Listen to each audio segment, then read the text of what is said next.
Welcome to the Purple Positivity Podcast for February the 28th, 2018. Oh my gosh, this month has just flown by. I am your host, the amazingly adorable and really bad at the passage of time, Rebecca Thistle, podcasting to you live-ish from my coat closet in my apartment, which I call Jeffrey Thistlework. So, when I first started this podcast, I had this weird idea that I would do 5 episodes a month and I'd just upload them all at once and then people can binge on them. And then life happened and I wasn't able to do that in February. And I got to thinking about how to approach this show. About how I want to do this, and I said, this show is, if I'm being honest, and I try to be honest, not only with you but with myself, I do this show and my other podcast just as much for myself as I do it for anybody else.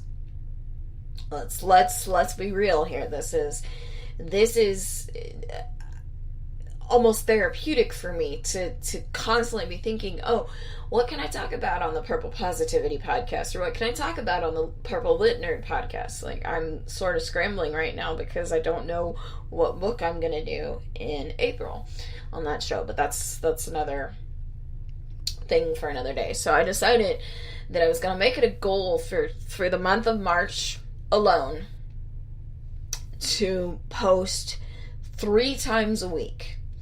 Monday, Wednesday, Friday. And I know it's not March yet, but it will be tomorrow. So I said I'm going to start it this week. Because this was a decision that I made. I think it was after I posted the show on Monday. that was the decision that I had made on Monday. That I needed to be doing this 3 days a week. I was going to do it Monday, Wednesday, Friday. So here I am, Wednesday morning, sitting in my closet, had a little bit of breakfast, had a little puffy on my vape, and yeah, I started vaping. Yeah, a lot of people are not going to be happy to hear that, but life, don't talk to me about life. Anyway. So, hashtag podcast goals is I'm going to do this Monday, Wednesday, Friday for March. I think I've mentioned this in the past, but I work for an organization called the West Texas Lighthouse for the Blind. And what this organization does is it provides employment opportunities for blind and visually impaired people. So, of the 10 people currently employed in the Abilene branch of this organization, only my supervisor is sighted. So, you have 9 out of 10 people in the Abilene office or 9 out of 10 are blind to some degree. I consider myself blind-ish. Well, one of my coworkers, who's totally blind, except for, I think she has light perception, she asked me the most awesome question, and it wasn't because she wanted or needed to know the answer. It was sort of let's have a philosophical discussion, because I was having this discussion and I want to hear your thoughts. She said to me, I have an interesting question for you, Becca. And I said, I have an interesting question or answer for you, Amy. And she goes, well, good, I hope so. What does purple smell like? And it wasn't because she legitimately wanted to know what does it smell like, because she doesn't understand purple. She's older than me. She knows. But apparently she'd been having this discussion with somebody else prior to that moment, and because I am the authority on all things purple, obviously, she wanted to hear my thoughts.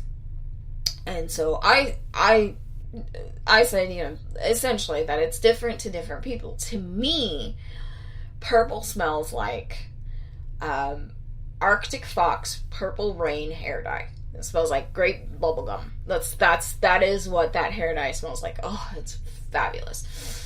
It is oh, it's so good.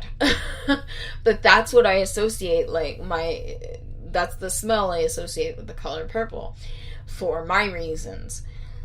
Now somebody else may associate lavender with it, or just straight up grape juice, or even wine.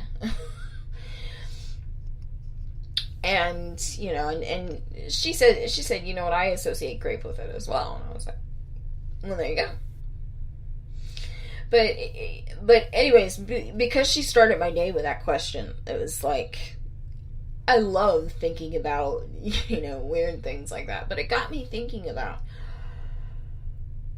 specifically, and this is going to make me sound like I'm on an acid trip or something, but it made me think about all the years, or the 17 years that I had sight. Actually, probably about 16 years of full sight.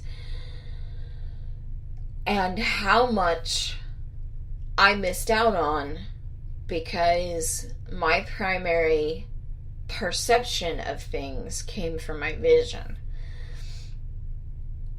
Like, how many... Turn that off. My alarm just went off. But, I mean, how many colors did I not associate a smell with? Or how many...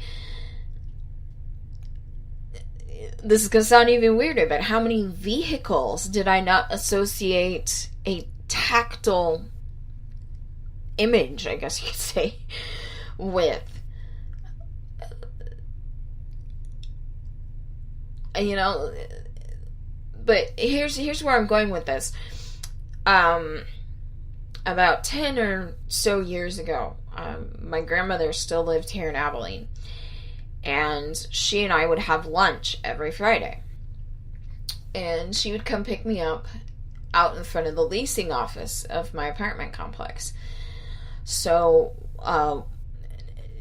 she'd drive up in her white car. I think it was a Buick, but I really couldn't tell you the difference between, visually anyways, between a Buick and a Hyundai, or, you know, a Hyundai and a Corolla, or, you know, anything like that. I couldn't tell you, for the most part. So, this particular day, I'm standing outside the leasing office, and this white car drives up and stops in front of me. And I walk up, and I put my hand on the door handle, and I immediately back off, because I'm like, that's not my grandma's car. And, you know, and I turn around, and I kind of like wave, and I say, I'm sorry to the driver that I can't see. And the window rolls down, and it's my grandmother, and she says, it's me. I traded in my other car for this car.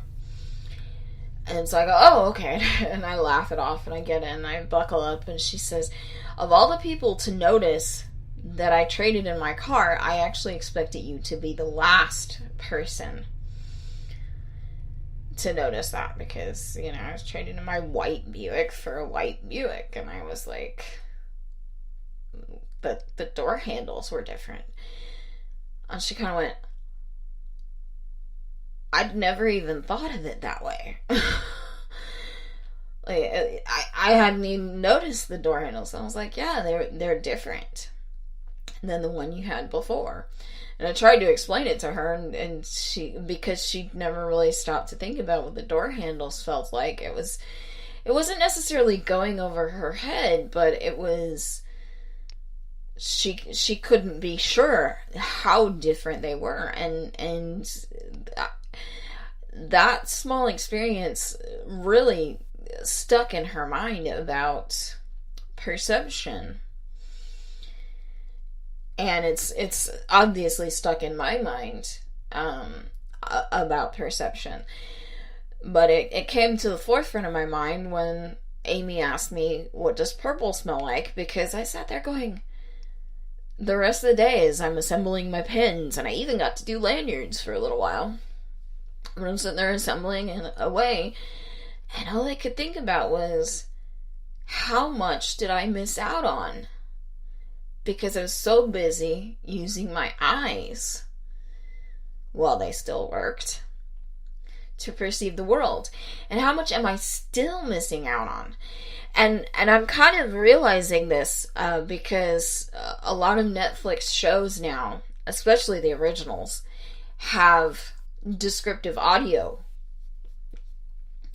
So, in the same menu where you would turn on closed captioning for deaf people, there's an option for turning on descriptive audio for blind people, which I think is awesome. So,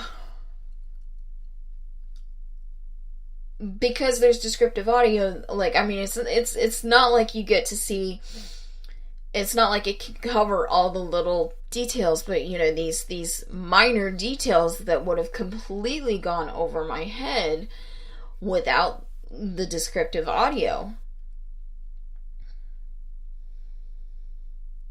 mean that I can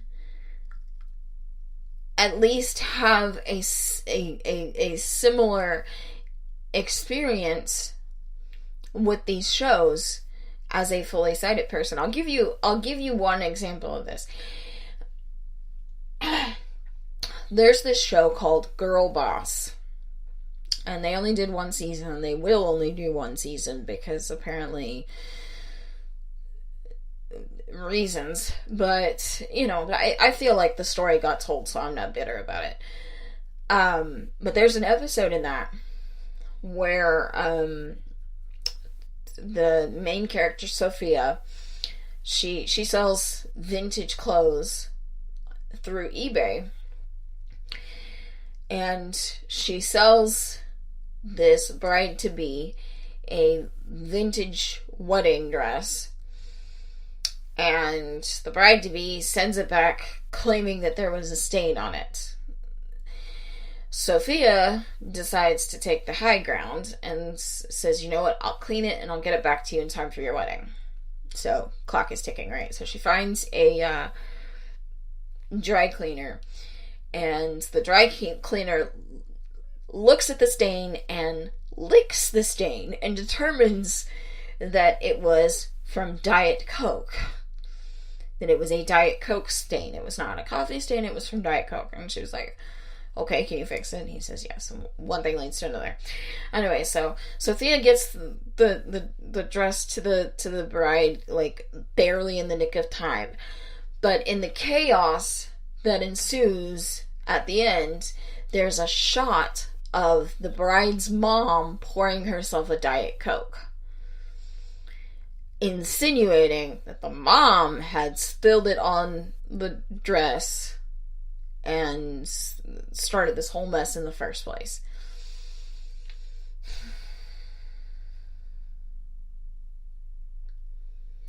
I would not have noticed that without the descriptive audio. I would not have noticed that at all without that descriptive audio.